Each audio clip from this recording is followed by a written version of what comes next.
kemerdekaan Indonesia. Aku mau ceritain kronologi peristiwanya tuh gimana aja. Jadi pas tanggal 6 Agustus 1945, jam 8 pagi, kota Hiroshima dijatuhi bom atom untuk pertama kalinya oleh Amerika Serikat. Terus di hari keesokannya, tanggal 7 Agustus 1945, BPUPKI dibubarkan dan dibentuk PPKI. Terus lanjut di hari lusanya, tanggal 9 Agustus 1945, kota Nagasaki menjadi sasaran kedua yang dijatuhi bom atom oleh Amerika Serikat.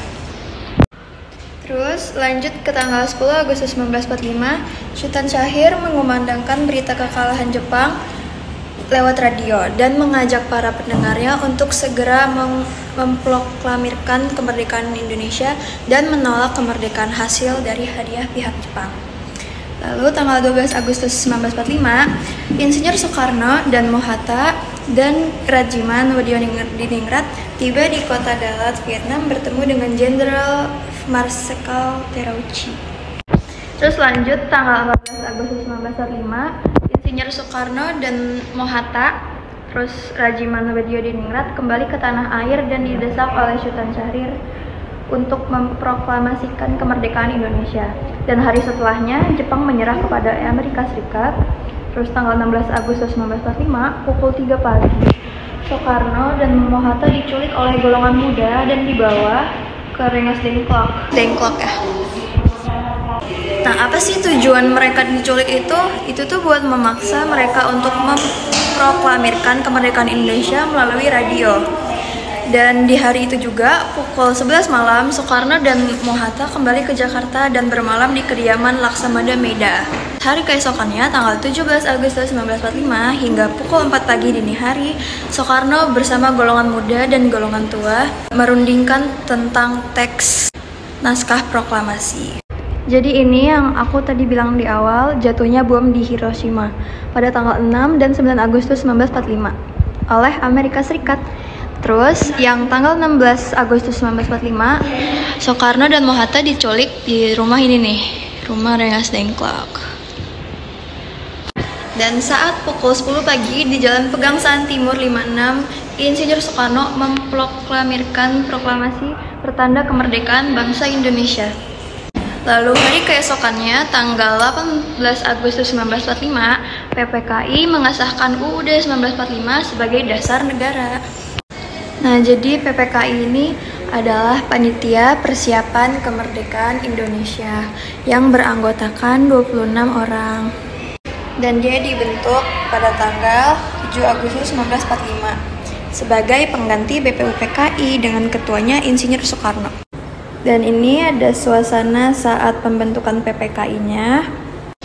Dan ini gedung tempat perumusan naskah proklamasi. Jadi gedung ini tuh yaitu kediaman Laksamada Muda Tadashi Maeda, Kepala Penghubung Angkatan Laut dan Angkatan Darat Tentara Kekaisaran Jepang. Jadi di gedung inilah naskah proklamasi dirumuskan pada tanggal 16 dan 17 Agustus 1945. Ruangan pertama yang ada di Museum Perumusan Naskah Proklamasi itu adalah pertemuan dengan Maeda. Ruangan ini merupakan tempat peristiwa sejarah yang pertama dalam persiapan perumusan naskah proklamasi. Ruangan ini digunakan sebagai ruang tamu khusus sekaligus kantor oleh Maeda.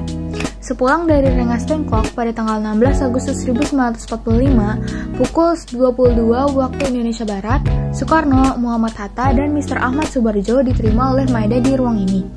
Pertemuan ini dihadiri oleh Nishijima, yaitu asisten Maeda, dan Mijoshi, seorang diplomat karir Kementerian Jepang. Selain itu, di dalam ruangan ini juga akan dipaparkan suasana menjelang proklamasi, seperti proses pembentukan PPKI dan BPUPKI, bom Hiroshima Nagasaki, dan lainnya.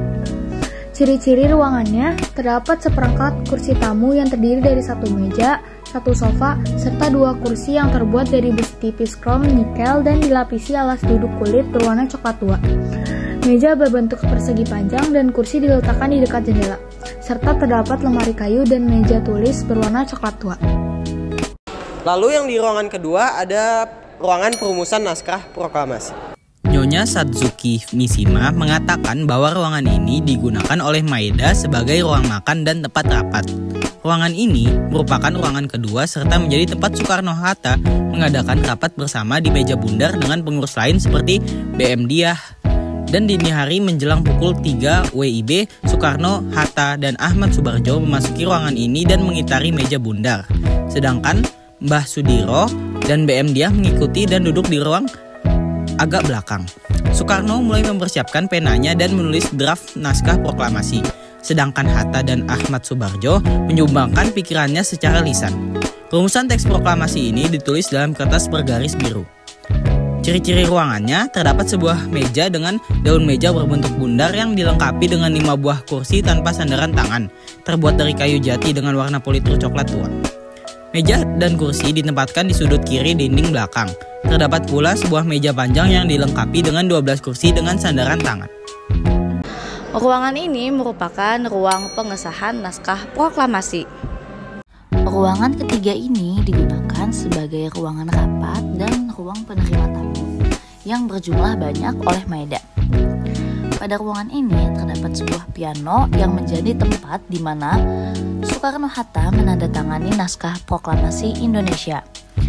Kejadian lain yang juga terjadi di ruangan ini yaitu ketika Soekarno membacakan naskah proklamasi di depan rumahnya. Selain itu, di ruangan ini juga terdapat gambar dengan suasana pergolakan saat mempertahankan kemerdekaan. Ciri ruangan ini adalah di tengah ruangan ini diletakkan 2 buah meja 4 persegi panjang yang masing-masing dilengkapi 6 buah kursi yang diberi politur berwarna coklat tua. Di bagian tengah ruangan terdapat 2 lampu kristal kecil. Di bawah tangga untuk ke lantai atas juga terdapat piano berwarna hitam. Jadi di sini adalah ruang pengetikan dan penandatanganan naskah proklamasi. Ruang keempat, ruang pengetikan. Ruangan terakhir adalah ruang pameran benda-benda yang pernah dikenakan oleh para tokoh yang hadir saat perumusan naskah proklamasi. Benda-benda tersebut meliputi jam tangan, pulpen, hingga baju-baju. Di samping itu, ruang keempat adalah ruangan di mana Sayuti Melik ditemani dengan BM Diah mengetikkan naskah proklamasi setelah melakukan proses pengeditan secara bermusyawarah. Nah, ini merupakan 26 tokoh yang hadir dalam perumusan dan juga pembacaan naskah teks proklamasi. Seperti kita lihat di sini ada Soekarno yang membacakan, Muhammad Hatta, Ahmad Subarjo, dan yang lainnya. Selanjutnya merupakan tokoh-tokoh perumusan naskah proklamasi. Beberapa tokoh utama diantaranya yaitu Soekarno. Ia berperan atas penyusunan konsep teks proklamasi di Rumah Laksamana Maeda, menandatangani teks tersebut atas nama bangsa Indonesia dan membacakan di hadapan bangsa Indonesia. Yang kedua ada Muhammad Hatta. Ia berperan sebagai penyusun konsep teks proklamasi di Rumah Laksamana Maeda dan menandatangani teks proklamasi atas nama bangsa Indonesia bersama Bung Karno. Yang ketiga ada Ahmad Subarjo. Ia berperan sebagai penyusun konsep teks proklamasi di Rumah Laksamana Maeda. Dan selanjutnya adalah Laksamana Tadashi Maeda. Ia membantu mempersiapkan proklamasi kemerdekaan Indonesia dengan mengizinkan rumahnya untuk tempat penyusunan konsep teks proklamasi. Selanjutnya ada Fatmawati. Ia berperan dalam menjahitkan bendera pusaka merah putih untuk dikibarkan pada saat upacara 17 Agustus 1945. Soekarni, ia berperan dalam mengusulkan agar naskah proklamasi kemerdekaan hanya ditandatangani oleh Soekarno dan Hatta sebagai perwakilan bangsa Indonesia. Yang terakhir ada Sayuti Melik. Ia berperan sebagai pengetik naskah proklamasi kemerdekaan Republik Indonesia yang dibacakan oleh Soekarno di hadapan rakyat Indonesia.